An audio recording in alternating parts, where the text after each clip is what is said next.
lainnya, saudara, para petani di Kecamatan Panga, Kabupaten Aceh Jaya mengeluh terhadap ketersediaan pupuk subsidi. Padahal para petani setempat sangat membutuhkan di musim tanam yang saat ini sedang dilakukan. Sehingga petani setempat terpaksa harus membeli pupuk non-subsidi yang harganya lebih tinggi.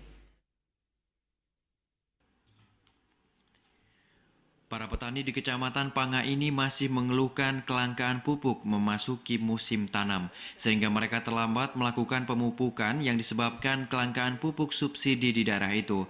Akibatnya sawah yang seharusnya sudah diberikan pupuk terpaksa menunda terlebih dahulu lantaran pupuk yang selama ini mudah didapatkan langka di pasaran.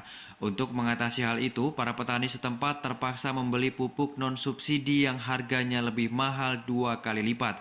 Kondisi itu membuat para petani harus mengeluarkan modal yang lebih besar demi hasil panen yang maksimal.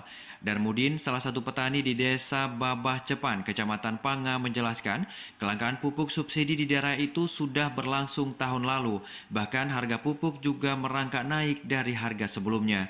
Ia menjelaskan susahnya mendapatkan pupuk subsidi di daerah selalu terjadi sejak musim tanam padi. Padahal pihak petani sangat membutuhkan pupuk. Untuk itu ia mengharapkan kepada pemerintah atau dinas terkait untuk bisa melakukan pengecekan kenapa pupuk subsidi susah didapatkan terutama oleh petani padi. Ya, selama beberapa tahun ke belakang ini keadaan petani di kampung ini masih banyak kalau pupuk segi urea ataupun poska ada yang kurang ataupun ada yang